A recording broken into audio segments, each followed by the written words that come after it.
આજે જેઠ વદ બીજ થઈ શુક્રવાર છે, તારીખ 13/6/2025 વર્ષ છે.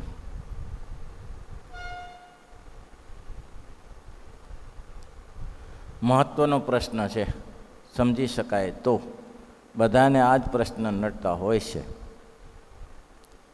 આગળ વધવામાં, ભગવાન સુધી પહોંચવામાં આવરણ છે તો આટલું જ છે. એટલે એ રીતે શ્રીજી મહારાજે વાત કરીને પછી બોલ્યા, હવે અમે એક પ્રશ્ન પૂછીએ. પછી મુનિ બોલ્યા, પૂછો મહારાજ. શ્રીજી મહારાજ બોલ્યા, જે મહાભારતના ઉદ્યોગ પર્વને સનત સજાત ઋષિએ દૃષ્ટાસ્ત્ર પછી કહ્યું છે, પ્રમાદ અને બીજો મોહ, એ બેયને ત્યાગ કરે તો તે સર્વે ભગવાનની માયા થકી તરી ચૂક્યો છે. બે જ વસ્તુ આગળ વધવા માટે સનક, સુનંદન, સનત સુજાત અને સનત કુમાર, આ 4 સનકાદિકો છે.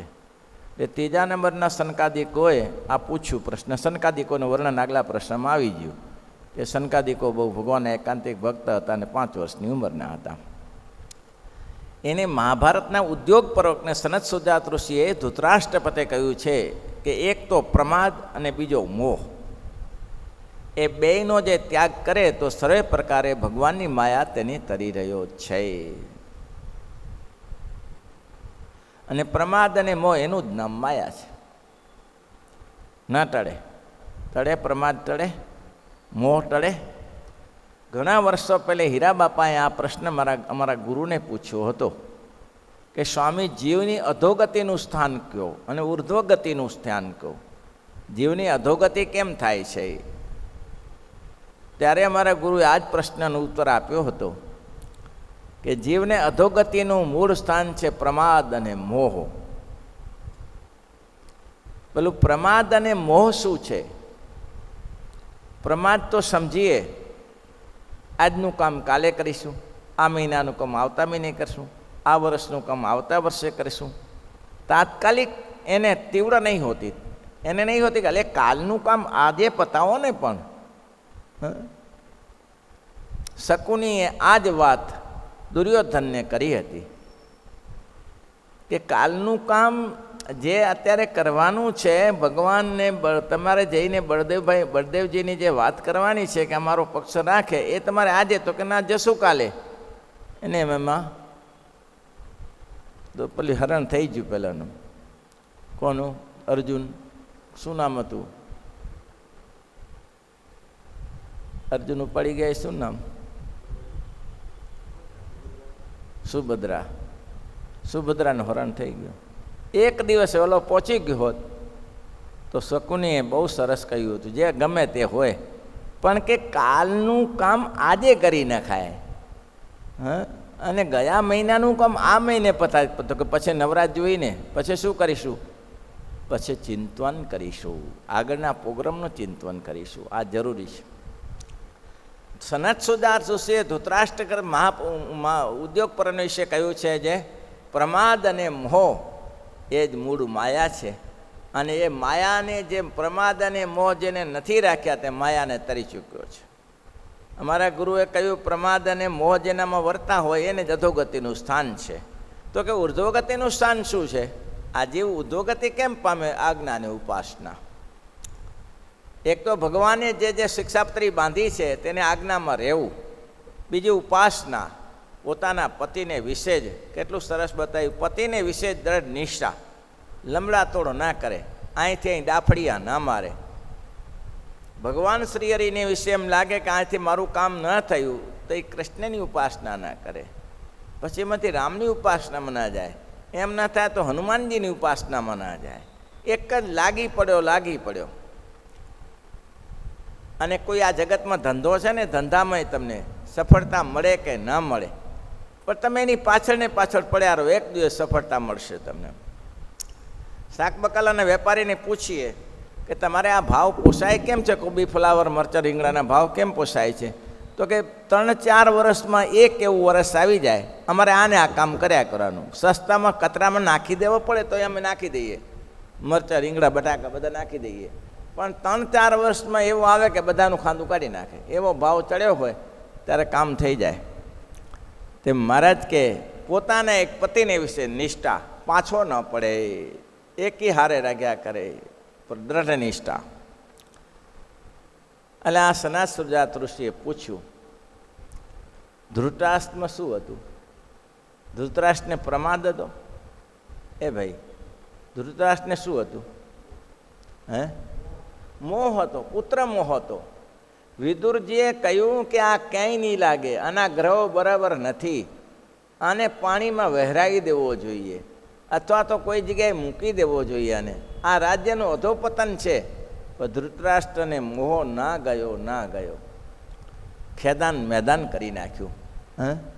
આખું રણ ચોખ્ખું કરી નાખ્યું મોહમાં ને મોહમાં. અને આ જગતમાં અમેરિકા લોકો જાય છે, પત્નીનો મોહ, છોકરાનો મોહ.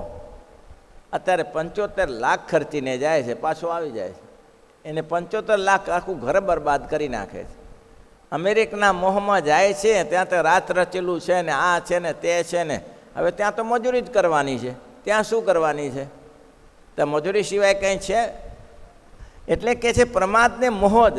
આ દુર્યોધનનો મોહ ના ટળ્યો, એમાં આખી બરબાદી થઈ ગઈ. આ જગતમાં તમે જોયા કરશો કે પ્રમાદ અને મોહ રાખે છે. જે પ્રમાદ તો પોતાને અસર કરે છે, પ્રમાદ છે ને એ પોતાને અસર કરે છે, બીજાને એટલું નડતું નથી. પણ મોહ તો કુટુંબને ભાંગી નાખે છે, આખા કુટુંબને તોડી નાખે, કોઈ જગ્યાએ ના રહે, સારું ખોટું કહી ન શકે. એ મોહ એવો છે કે નાના છોકરાને મા બાપ કંઈ કહેતા નથી કે હજી નાનો છે ને, શેના કારણે? મોહ છે. અને એમાંય 4-5 દીકરીમાં એક દીકરો આપ્યો હોય તો ટાપલીએ નહીં મારવાની, કંઈ કશું નહીં. પછી એ ટાપલી ના મારે, એને ધોલ ના મારે તો છોકરો પછી મા બાપને ધોલ મારે. સામે તમે ના મારો તો ક્યાંક તો ઉપયોગ થાય એનો, તો છોકરો ધોલ મારે એને. આ મોહ છે. ટાળો મોહ. એટલું તમને જ્ઞાન હોવું જ જોઈએ. ભલભલા ધર્મગુરુઓ, ભરભરા સંતો આમાંથી પાછા પડી ગયા છે, મોહમાંથી પાછા પડી ગયા. સાધુને સરખી રીતે ચલાવી ન શક્યા, સંતાનોને સારી રીતે ચલાવી ન શક્યા, જેને ટ્રીટમેન્ટ આપવી જોઈએ તે ટ્રીટમેન્ટ ના આપી શક્યા. વૃક્ષને 5 વર્ષ પછી કોઈ ટ્રીટમેન્ટ ના અપાય, એ તો પોતાની રીતે વૃક્ષ છે. એ જ્યારે 2 મહિનાનું, 5 મહિનાનું, 6 મહિનાનું હોય ત્યારે વૃક્ષને ટ્રીટમેન્ટ આપી દેવી પડે. સીધો સોટા જેવું કરવું છે કે આડું રૂપ ગુમાવવું છે? ટ્રીટમેન્ટ બાળપણથી જ થાય. નાના એટલા જ માટે સ્વામિનારાયણ ભગવાન લખે છે, લાલયેત 5 વર્ષાણી, 5 વર્ષ સુધી લાલન પાલન કરો, એને ટાપલી ના ઉગમો, એને મારકૂટ ના કરો. 5 વર્ષના બાળક અબૂજ છે, એને ખબર નથી. પણ 5 વર્ષ થાય પછી સમજણો થઈ જાય. સમજણો થઈ જાય એટલે તમે એને થોડી ટ્રીટમેન્ટ આપો. આમ ન કરો, આમ કરો, આ રીતે કરવું તમારે, તુજા નહીં લે, પૂજા પાઠ કર, માળા કર. એ બાળકની જરૂરિયાત છે. એ બાળકને તમે જરૂરત નહીં પોષો, એમાં કોઈ સંસ્કાર નહીં નાખ્યા હોય તો પછી તમે શું કરશો? એની પાસે તમે શું અપેક્ષા રાખો? અને મોસ્ટ ઓફ કોઈ લોકો કહે છે કે સંતાનો બગડે છે, એ સંતાનો પોતે નથી બગડતા, સંતાનોને બગાડવામાં આવે છે. કેમ બગાડવામાં આવે છે? બાપને ને માને ટીવી પાસે બેસવાની ઈચ્છા છે, એને ટીવી વગર ચાલતું નથી, તો છોકરાને ટીવી વગર ચાલે ક્યાંથી? મા બાપ મોબાઈલ વગર રહી શકતા નથી, અને આખા દિવસ ગમે તેવા ખરાબ ચિત્રો દોયા કરે છે, તો એ છોકરા જોતા નથી તમારે ત્યાં? તમે ખરાબ ચિત્રો જુઓ છો, એ છોકરા જોતા નથી કે મમ્મી પપ્પા જુએ છે? આ તો એના જેવું છે. પેલો ભાઈ કે તો ભાઈ દારૂ ના પી એમ કે, તો પેલો માને નહીં. છોકરો ક્યાંકથી શીખ્યો હોય તો કાંઈ માને સરો નથી. છોકરો માનતો નહોતો, એટલે એના બાપાએ કડક થઈને કીધું તું દારૂ પીતો તો પી, પણ આ પીઠામાં જતો નહીં, બહુ ઝેરી પીઠું છે, ત્યાં જઈને મરી જાય સારા જઈશ. તો 2-4 વાર કહ્યું તો પેલો છોકરો ત્યાં એને કહ્યું એમાં શું છે પાછું, જોઈએ તો ખરા. ત્યાં જ ગયો, તેનો બાપ દારૂ પીતો હતો, તો શું કહી શકે છોકરાને શું કહી શકે? બોલો, છે કહેવાનું? જે બાપ કરતો હોય તો બીજાને શું કહી શકે? પેલો આંબા ઉપર ચડ્યો, કાં કેરીઓ તોડતો હતો, જાણે એને બાપાનો બગીચો એમ. તો પેલો પકડ્યો એને ખેડૂતે કે તારા બાપનો બગીચો છે, આ કેરીઓ તોડે છે અહીંયા, ચાલ તારા બાપા પાસે લઈ જાઉં. તો છોકરો નીચે ઉતરે કે એ બાજુ જવાની જરૂર નથી, મારા બાપા પહેલાં આંબા ઉપર છે. છોકરાને કહી શકે કંઈ? ભાઈ કહી શકે કંઈ? તમે ભરાયેલા છો, કાદવ સુધી ઘડામાં ડૂબેલા બીજાને ના કાઢી શકે, જે બહારે ઊભેલો જ કાઢી શકે. ભાઈ તમે પહેલી તૈયારી રાખો. એક સીધી સિમ્પલ વાત છે.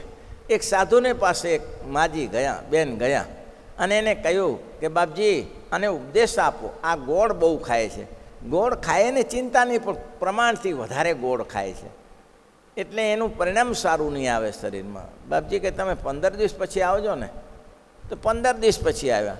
છોકરાને બેસાડ્યો કે બેટા ગોળ ખવાય પણ ગોળ અતિરિક્ત ના ખવાય, એનું પરિણામ સારું ના આવે, એટલે સમજીને છોડી દે, માપે માપે રાખવું બધું. જે કોઈ વસ્તુ ખાદ્ય પદાર્થ છે એ ખવાય, અતિરિક્ત ના ખવાય.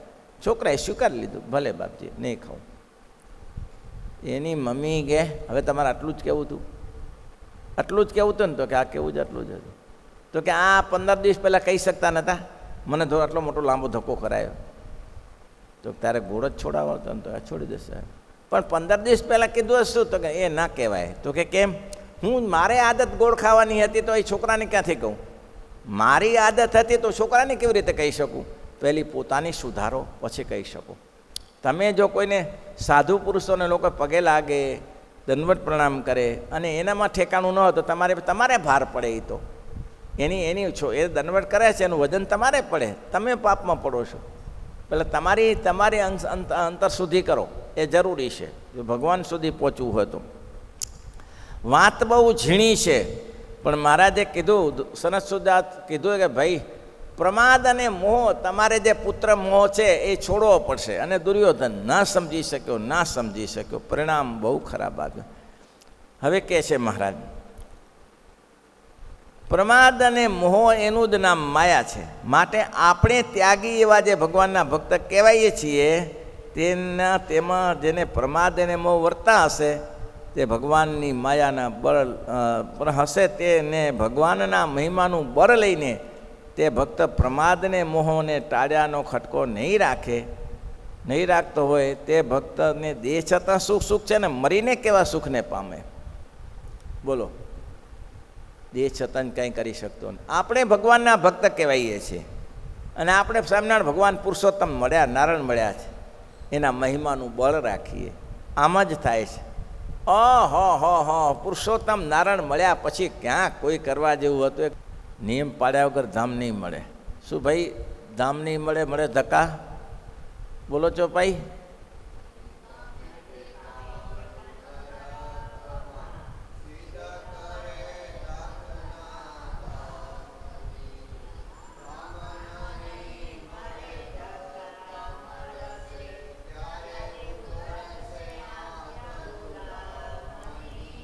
ધામ નહીં મળે, ધક્કા મળશે ત્યારે ઉગડશે આંખ ગુલામની. ભાઈ કામ એવું કરતો નથી અને ધામની અપેક્ષા રાખે.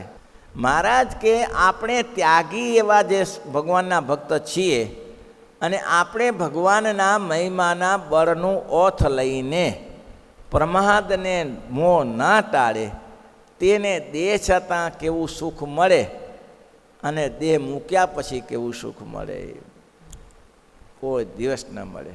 અને તમે આજ્ઞાની ઉપાસના પાડો છો તો તમે આજ્ઞા, મહારાજની શિક્ષાપત્રીની આજ્ઞા પાડો છો તો તમારો પ્રમાદ પોતાની મળે ટળી જાય.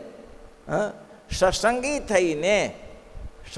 થઈને 8-9 વાગ્યા સુધી પડ્યો રહે ભેંસની જેમ, એ પ્રમાદ છે. અને છોકરાને કાંઈ ના કહેવું એ મોહ છે. એ મોહ છે. કોઈને સાચું ના કહેવું એનું નામ મોહ છે. સાચું કહીશ તો, અને એટલું જ નહીં, કુટુંબમાં નહીં, બીજાને પણ એમ વિચારે કે આપણે એની સાથે સંબંધ છે અને આપણે સાચું કહેશું તો એમાંથી આપણે તકલીફ થાય. અરે માર લાત એવો સંબંધ કંઈ આપણે રાખવો નથી. સંબંધ એવો જોઈએ કે આપણા ધર્મમાંથી એ ચલાયમન ન થાય, આપણે એના ધર્મમાંથી ચલાયમન ન થાય. મહારાજની આજ્ઞાથી બહાર ન જઈએ એ ખાસ જરૂર છે.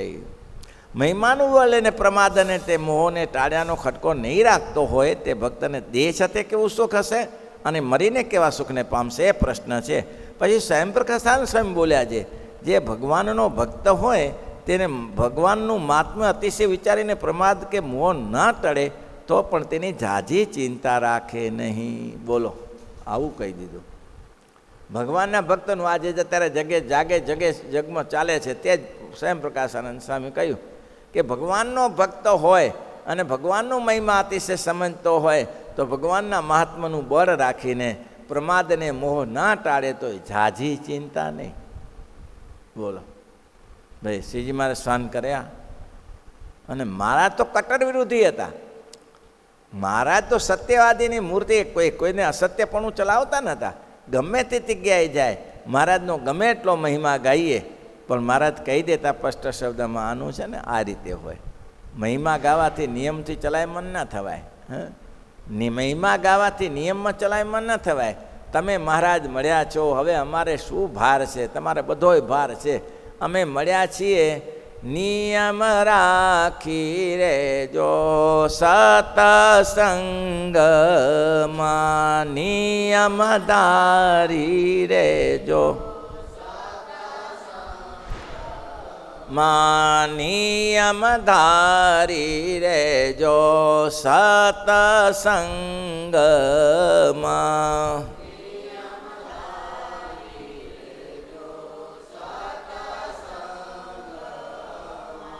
નહીં તો શું થશે? નિયમને નિષ્કુળાન સમય લાગે, ભગવાનની મૂર્તિનું સુખ, ભગવાનની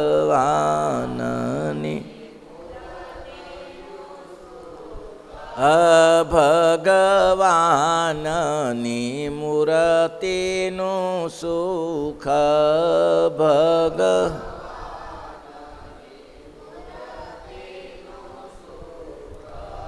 નહીં પામે જે પ્રભુ વિમુખ, નહીં પામે જે પ્રભુ. એને ભગવાનની મૂર્તિનો સ્વાદ ના આવે, ખાટો ખારો સ્વાદ ના આવે. મનમુખીને જે આ પ્રમોદને મોહ રાખે એ મનમુખી કહેવાય. તો મનમુખીને કોઈ ખારો ખાટો સ્વાદ ક્યારે ના આવે. સ્પષ્ટ વાત છે. કેમ? સાવધાન થાવ, સવારે વહેલા ઉઠો, નાહી ધોઈ પવિત્ર થાવ, નાહી ધોઈ પવિત્ર ભજનમાં બેસી જાઓ, અખંડ ભજન કર્યા કરો, મહારાજનું કીર્તન, કથા, વાર્તા. આ શરીર શેના માટે છે? કાલે આટલા બધાનું ગ્રહણ નીકળી ગયો તો હવે શું કરી શકશે? ભજન કરશે? હવે ભજન કરશે? હવે એ બધા ગયા, એ ભજન કરશે? કેવો જન્મ મળશે? ક્યાં જશે? કર્મના શાસ્ત્ર પ્રમાણે જન્મ મળે છે ને ભાઈ, એને તો ક્યાં કરી શકે? તો આ સસ્તમિદમ જાવત કલેવરમ ગૃહમ, આ શરીરરૂપી ઘર સારું છે ત્યાં સુધી લાગી પડો બાપા, લાગી પડો. સંકલ્પો તો એવો કરવાનો કે શ્વાસે શ્વાસે સ્વામિનારાયણ સ્વામિનારાયણ સ્વામી. મેં એવા પણ જોયા કામ કરતાં કરતાં સ્વામિનારાયણ સ્વામિનારાયણ સ્વામિનારાયણ સ્વામિનારાયણ સ્વામિનારાયણ. કોઈ હરિભક્તો આવે કે ભાઈ મને આ કામ છે ને, હારું આવો આવો સ્વામિનારાયણ સ્વામિનારાયણ આવો, અખંડ ધૂન કર્યા કરે. સંકલ્પ એવો કરવો કે બસ ભગવાનનું નામ હવે હોઠ ઉપરથી ખસવું ના જોઈએ. બહુ સમય રખડ્યા છે, બહુ રખડ્યા છે. હવે ભગવાન માટે મથવું. અત્યાર સુધી બૈરી છોકરા માટે મથ્યા છે, એના માટે કૂટાઈ મર્યા છે. બૈરીને છોકરા માટે ઊભું કર્યું છે. ગુરુઓ તો પોતાના ચેલા માટે દોડ્યા હોય, પણ એને ખબર પડવી જોઈએ કે હવે આવી રીતે અકસ્માત થયા કરતા હોય તો કંઈક આપણો નંબર લાગી જશે ને. તો આપણો નંબર લાગી જાય પહેલાં આપણે કામ કરી લેવું જોઈએ. એટલે શ્રીજી મહારાજ સ્વયંપ્રકાશાનંદ સ્વામી ખીજાણ, સ્વામી શું વિચારો છો તમે? ભગવાનના મહિમાનું બળ રાખે, ભગવાનના મહિમાનું બળ રાખે અને આળસને પ્રમાદને મોહ ના ટાળે, તે કેવી રીતે શ્રેષ્ઠ છે? પછી સ્વયંપ્રકાશ સ્વામી બોલ્યા છે, જે ભગવાનનો ભક્ત હોય તેને ભગવાનનું મહાત્મા અતિશય વિચારીને પ્રમાદ અને મોહ ના ટળે તો તેની ઝાઝી ચિંતા રાખે નહીં. શ્રીજી મહારાજ બોલ્યા છે, વાહ સ્વામી વાહ. ભગવાનનો ભક્ત હોય ને તેને પ્રમાદને મોહ વર્તતા હોય, તેને તમે ટાળ્યાનો ખટકો રાખે તો ખટકો તને કેટલી ખોટ છે? ભગવાનનો ભક્ત હોય અને પ્રમાદને મોહ વર્તતા હોય, તેને ટાળ્યાનો ખટકો રાખે તેમાં કેટલી ખોટ છે, અને ટાળ્યાનો ખટકો ન રાખે તેમાં કેટલી ખોટ છે. આ આપણા માટે જ છે. આ પ્રશ્ન આખો સમાજ માટે છે, ભગવાનના ભક્તને માટે છે. ખબરદાર થઈને લાગી પડો. જે હોમ કરીને પડી જાઓ, ભગવાન તમારી સાથે છે. લાગી પડવું પડશે.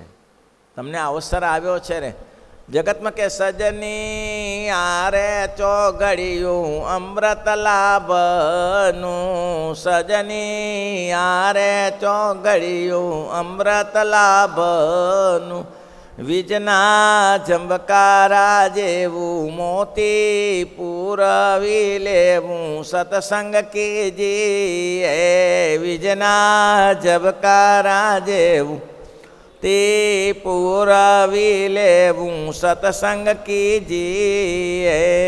પછી સ્વયંકા સ્વામી બોલ્યા છે ભગવાનનું બળ રાખે ને સાધનનું બળ ન રાખે માટે વિશેષ તો છે ને, ભગવાનનું બળ રાખે અને સાધનનું બળ ન રાખે. આ જ મહારાજે પ્રથમના 16માં કે 17માં મહારાજે બધાને ભેગા કરીને કહ્યું કે આ સત્સંગમાં જે કુસંગ રહ્યો જાય છે ત્યાં જ કાઢવો છે. હે 17માં વચનામૃતમાં કહે છે આ સત્સંગમાં જે કુસંગ રહ્યો જાય છે કાઢવો છે. તે સત્સંગમાં કુસંગ કયો રહી જાય છે? આના ઉપર જ છે. શું કહ્યું? કુસંગ એમ છે કે મહારાજે જે બધા નિયમો બતાવ્યા છે એ કાંઈ બધા આપણાથી પડાય, જેટલા પડે તેટલા પડાવવાના, બાકી ભગમાં અધમ ઉદાહરણ છે. હવે આ શું છે ત્યારે નપુંસકના નિયમો છે ને બધા. આ વિચારો કોના છે? નપુંસકોના છે. બાકી થાય શું નહીં? માણસ ધારે તો શું ના થાય? દુનિયા આખી હલાવી નાખે છે. આ દુનિયા એક કરી નાખે. અહીંથી સહેજ એક સ્વિચ દબાવીએ અને અમેરિકામાં વાત થાય છે, દુનિયાભરમાં વાત થાય છે. આટલી માણસની બુદ્ધિ છે. આ પ્લેનો આકાશમાં ચડાવે છે, ટ્રેનો હજારો મણ વજન લઈ જાય છે. આ બધું કર્યું, આ બુદ્ધિ હતી તો પછી આ ભગવાન ભજવાની બુદ્ધિ નથી? ભગવાન ભજવાની બુદ્ધિ નથી? પ્રમાદ ને ઘરનો મોહ, આ બધું થાય. એટલે આ ભાઈ છેલ્લે એક પટેલ હતા, એની ઉંમર 83 વર્ષની થયેલી. અને પછી કીધું કે સ્વામીજી મારે એક વિચાર એવો આવે છે. મેં કીધું બોલો શું? તો કે દેત્રોજ પાસે અત્યારે જમીન 4-5 લાખ રૂપિયા મળે છે, આપણે એને 20 વીઘા લઈ લઈએ, એટલા પૈસા છે. 20 વર્ષ પછી એ જમીનનો કિંમત 40-50 લાખ થઈ જશે. બોલો લેવાય કે ના લેવાય? લેવાય કે ના લેવાય? હવે કલ્પના તો કર, તારી 83 વર્ષની ને 20 વર્ષની વાયદા રહેવાનો હે? 20 વર્ષ રહેવાનું. 3-4 વર્ષે મરી ગયો કોરોનામાં. બોલો જમીન લઈને શું કરત? જમીન લઈને શું કરત? જીવા શેઠ જેવું છે. મેં આ વાત કરી હતી પહેલે. પણ મને બહુ વાત ગમે કે વટવૃક્ષ મોટું થઈ જશે પણ કોઈ બેસનાર નહીં હોય. પૈસા તો ઘણા થઈ જશે પણ કોઈ ખાનાર નહીં મળે. ત્યારે શું કરશો? જોયા કરશો. મારે બોમ્બે હરિભક્તો છે, લગભગ 10-15 કરોડ છે. 15 કરોડ છે. શરીરે ખલાસ થઈ જવા આવ્યું અત્યારે તો. બોમ્બેમાં છે, જાણીતા છે, વર્ષોથી જાણે. લગભગ 10 થી 15 કરોડ રૂપિયા હશે. ક્યારના સમય પહેલાં મને વાત કરતા હતા કે મારી પાસે 4 કરોડ રૂપિયા છે. એને તો ઘણા 20-25 વર્ષ થઈ ગયા. 1 રૂપિયો નહીં. પોતાની છોકરી પાસે ઘરનું ભાડું લેવાનું. છોકરો એકે નથી. છોકરો એટલે નથી, 3 છોકરીઓ. અને છોકરીઓ પાસેથી ઘરનું ભાડું તો લેવાનું પાછું. ભાડા વગર ના ચાલે. પાછું વસૂલ કરે. 2-3 બંગલા, 2-3 ફ્લેટો લીધેલા છે. એ ફ્લેટોમાં છોકરીઓ પાસે ભાડું લેવાનું. શું કરવાના? છોકરો છે નહીં તો શું કરશે એ પૈસાને? અને ઉંમર થઈ ગઈ છે, મારાથી કદાચ 2-5 વર્ષ મોટા હશે. હવે શું કરવાના પૈસાને? કંઈ કરવાના શું પૈસાને? નાવા ધોવાના. જે એટલા માટે લખી જદ અશ્નાતિ જદ દદાતિ સૈવ ધનીનો ધનમ. હિતોપનિષદમાં લખે છે જદ અશ્નાતિ, જે ખાઈ લીધું એટલું આપણું છે. પેલો એક ભાઈ ઘર સળગ્યું, કાલે જેમ પ્લેન સળગ્યું ને ઘર સળગ્યું, તે મિયાભાઈનું ઘર હતું. સળગ્યું હતું, બધા લોકો આજુબાજુ બધા ઘર સળગ્યા. એટલે પોતાની અગત્યની વસ્તુ લઈને ભાગ્યા ત્યાંથી બધા. કોઈ કે સોનું લીધું ને કોઈને ચાંદી લીધી ને બધું ભાગ્યા. મિયાભાઈ એક તલની માટલી ઉપાડીને ભાગ્યા. તલની માટલી, તલ પડ્યા હતા ને માટલીમાં લઈને ભાગ્યા. તો બીજા કે હવે મિયાભાઈ તમે પણ વિચાર્યા વગરનું આ બધું સળગવાનું જ છે, તો આ તલની માટલી લઈને શું ભાગ્યા? ત્યારે બીજું કંઈ અગત્યનું તો લેવું હતું ને, કે આ પણ 8-10 દિવસ ચાલશે ખાવામાં, કે બીજું ખાવાનું નહીં મળે ને તો એ 10 દિવસ ચાલશે. ત્યાં સુધી બીજો કોઈ ઉપાય થઈ જશે ને. આ સોનું ખાવા કામ ના લાગે ને? કે ભાઈ બુદ્ધિ એની કહેવાય કે ના કહેવાય? આ ખાવા કામ લાગશે. અને અહીંયા જંગલમાં બાપોએ કોઈ ખાવા બીજું નહીં આપે. સોનું લઈને બેઠા હશો ને તો સોનુંથી અહીંયા ખાવા નહીં મળે. એવું છે. ત્યારે તમારે જદ અશ્નાતિ જદ દદાતિ, અને દાન ધર્મ કરી લો. તમારા હાથે કરી લો તમારા મમ્મી પપ્પાની અપેક્ષા ન રાખો, તમારા સંતાનોની અપેક્ષા ન રાખો. નહીં કરે. સદગુણી છોકરા હશે તો કરશે, પણ લગભગ નથી કરતા. કારણ કે એને પૈસા તમારે મોહ હતો, તમે મોહ એને શીખવાડી ગયા, એ મોહ એમાં ચાલશે, સુધારો નહીં થાય. એટલા જ માટે જે દસનાતી જ દદાતી સ એવો ધનીનો ધનમ અન્યને પરપુરુષેણ સ પરદારા કિડંતી. અન્ય જે ધન હશે તમારા પારકા પુરુષો પર સ્ત્રીઓ ગમન કરશે, માટે સાવધાન રાખો. એટલે સ્વામી મહારાજ કહે છે કે શંકર સ્વામી બોલ્યા ભગવાનનું બળ રાખે ને સાધનનું બળ ન રાખે એ વિશેષ છે. શ્રીજી મહારાજ કે બોલ્યા છે જેને પ્રમાદ અને મોહરૂપ શત્રુ રહ્યા છે તોય પણ જે ગાફલ રહે છે તેને તમે શ્રેષ્ઠ કહો છો. પ્રમાદને મોહ રહ્યા છે ને હારો ગાફલ રહે છે. થઈ જશે મહારાજ બેઠા છે, ભગવાન જેવો કોઈ ધણી નથી, ધણીનો ધણી બેઠો છે, તો ચા નાખે તને ધણીનો ધણી બેઠો, ધણીનો ધણી બેઠો ચા નાખે. ત્યારે મેં એક સરસ વાત કરી હતી, ભગવાન તો બેઠા છે પણ પહેલાં જેવું થાય, પૂર આવ્યું, નદીને કિનારે મંદિર, ઓલો પૂજારી અંદર નદીને કિનારે મંદિરમાં બેઠો, પૂર આવ્યું, બધા લોકો નાવડા લઈ લઈને કે ભાઈ હવે ચેતી જાઓ, તેતી જાઓ, પાણી કેટલું ચડશે ઠેકાણું નહીં, આ સુરતમાં થયું તેવું, ચેતી જાઓ.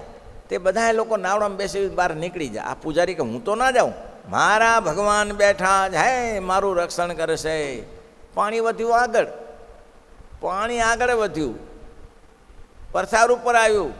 અલ્યા ભાઈ હવે ચેતો ઉપાડી જશે પાણી. તો કે મારો ભગવાન સૌથી દયાળુ છે, કાંઈ નહીં કરી શકે, ચિંતા ન રાખો. પાણી છે માર સુધી આવી ગયું, ધાબો પર ચડ્યો તો પડ્યો ને પાણીમાં, ધાબ પર ચડ્યું. લોકો કે બાપા હવે બેસ, હવે હેલિકોપ્ટર લાવ્યા લોકો, હવે બેસ. હવે તો કે ના, મારા ભગવાનનો મને નિશ્ચય છે, મારું રક્ષણ કરશે. ને પાણીમાં તણાઈ ગયો, મરી ગયો પાણીમાં તણાઈને. ત્યારે ભગવાનની પાસે જવાબ લીધો કે હું ભગવાનનો ભક્ત છું અને તમે કહો છો કે ભક્તનું રક્ષણ કરું છું, અને હું આ પાણીમાં તણાઈને મરી ગયો, તમે મારું શું રક્ષણ કર્યું? ભગવાન કે હું શું કરું, હું શું કરું છું? તમે જ કીધું ને ભગવાનના ભક્તનું રક્ષણ કરું છું. એટલે આ મૂર્ખા, રક્ષણ કરવા માટે તો 3 વાર આવ્યો. પેલું નાવડું લઈને આવ્યો, પછી મોટું લાવડું લઈને આવ્યો, પછી હેલિકોપ્ટર લઈને આવ્યો. તારે બેસવું જ નહોતું તો હું શું કરું? રક્ષણ કેવી રીતે કરું તારું? તું બેસે તો રક્ષણ તમે હતા, તો તારો બાપો હતો, કોણ હતું ત્યારે? રક્ષણ કરવા તો આવ્યો, રક્ષણ કરવું નહીં. તમે કોઈ ભગવાન રક્ષા કરે, કેવી રીતે રક્ષા કરે? મેં મારી નજરે જોયેલું મોરબીના જ્યારે મચ્છુ નદીનું જ્યારે ડેમનું થયું ત્યારે મેં નજરે અમે ગયા હતા બધું મદદ કરવા. ત્યારે જોયું ભાવસાર કાકાનું જોયું. ભાવસાર કાકાનું 12 જણાનું કુટુંબ. હવે પાણી તો આપણે જાણીએ છીએ કે મચ્છુ તો નદી કિનારે જ છે, મચ્છુ ગામ મોરબી તો એવું પાણી ફરી વળ્યું. હવે ઓચિતું એ તો પાણી ડેમ તૂટ્યો એટલે એમાં નીકળે કેવી રીતે? ડેમ તૂટ્યો એમાં નીકળે કરે ને ત્યારે તો એટલી સુવિધાએ નથી કે આ હેલિકોપ્ટરને બે. આજથી વર્ષો પહેલાંની વાત છે, એ જ્યારે અમે પહેલાં સાધુ થયા ત્યારે એવી બધી સુવિધાએ નથી. પ્રવૃત્તિ કરી પણ એમાં પછી આ બધા ઘરમાં રાડો થાય, ચીસો પાડે. ત્યારે ભાવસાર કાકા કે આ સમય ચીસો પાડવાનો નથી, ધૂન કરવાનો છે, ધૂન કરો. મહારાજ બેઠા છે હો, જ્યારે કટોકટીના સમયમાં મહારાજ આપણું રક્ષણ કરે, ધૂન કરો. અને ઘરના 10 જણા મોટા ને 2 છોકરા નાના, તે છોકરાને ઉપર ખોઈ મકાન બાંધી દીધા ઉપર. મેં જોયેલું બધું હો. અને માટીનું મકાન હો, માટીનું મકાન, ઈંટો ચોણેલું પણ માટીમાં ઈંટો ચોડેલી, અને 2 માળનું મકાન ઉપર બાંધીને જે ધૂન કરી કે 12 કલાક. અને એ ધૂન કેવી ચાલે? એ ધૂન કેવી ચાલે કટોકટીમાં? એ નાભીથી થાય ને. એ ધૂન ક્યાંથી થાય? એ મોઢેથી ના થાય, નાભીથી થાય. એવી ધૂન ચાલી અને બારીમાંથી જુએ તો ભલભલા બંગડાઓ ધરાશાત થતા જાય, અને આમ જાણે લાકડા તણાય એમ માણસ તણાતા જોવે. હવે એમાં ધૂન કેવી થાય કયો? કેવી જબરજસ્ત ધૂન ચાલી ભાઈ. અને ધીમે 2 માળનું મકાન, ધીમે 12 કલાકે પાણી નીચે ઉતર્યું. અને ભાવસાર કાકાએ બતાવ્યું કે જુઓ આ મકાન સામે માટીનું છે, અને આજુબાજુ જુઓ તમે બધા મકાનો સિમેન્ટ બંધ પાકા મકાનો ધરાશાત થઈ ગયા, પણ ભગવાન આપણા બેઠા છે. અમે 12 કલાક ધૂન કરી અને પાણી નીચે ઉતરી ગયું. એવું ધૂન તેમાં ભગવાન રક્ષણ કરે ભાઈ. તમારે આપતકાળ આવે તેમાં, પણ તમે એમાં પ્રમાદ રાખે તો મહારાજ જે કરે, મહારાજ કરે તો એમની સાવધાન થઈ ગયા. દોહા કરો ભજન. મેં એક સંતનું દર્શન નહોતું આપ્યું કે કૂએ નાવા ગયા. ગામમાં ત્યારે વ્યવસ્થા નથી મંદિરોમાં, એટલે કૂએ નાવા ગયા. કૂએ નાહી અને ભીનું કપડું પહેરેલું, તે ભીનું કપડું કાઢી નાખ્યું ને સૂકું કપડું હાથમાં સુકાયેલું કપડું હાથમાં લઈ આમ કરીને બેઠેલા. અને મારો બરો ક્યાંથી કાળોતરો આવ્યો, એવો આવ્યો, એ જ થળિયામાંથી નીકળ્યો અને કે મારો ઓલો પગમાં વીંટાઈ ગયો, ગોળ ગોળ વીંટાઈ ગયો. લ્યો, કોઈ નહીં, પાછું મદદ કોની માગવી, આજુબાજુ કોઈ નહીં. હવે કરવું શું ત્યારે, બીજું શું થાય? અને જે ધૂન ચાલુ થઈ બાપા, કે જિંદગીમાં પહેલી ને છેલ્લી એવી ધૂન થઈ. એવી ધૂન અડધી કલાક રહ્યો પાછો, કોઈ માણસ જ ના આવ્યું ખેતરમાં પાછું કે મદદ કરે એવું. અને હવે આને હાથેથી કે ઉખડાય નહીં, આ ચોંટી ગયો ચક્કર ગોળ પગમાં, એને કે હાથેથી આમ પકડીને ઉઠાવાય? શું થાય? હાથમાં કરડે. એ તો કાંઈ મેળે બેઠો નહીં. અડધી કલાક ધૂન કરીને મારો ઓલો પોતાની મેળે નીકળીને હાલ્યો ગયો. કે લ્યો, કે ધૂન આવી થાય, આ કેવી ધૂન થાય કયો? અને જ્યારે આપતકાળમાં ધૂન કેવી થાય? બસ ત્યારે ભગવાનનું ધૂન કરી લેવાનું, ભગવાનનું ભજન કરી લેવાનું. અને એ ક્યારે થાય? એ આદત ક્યારે આવે? તો કે આદત હોય તો જ યાદ આવે. તમને આદત જ ન હોય તો શું યાદ આવે? કેમ આટલું મોડું છોકરાના? શ્રીપતિમ શ્રીધરમ સર્વદેવ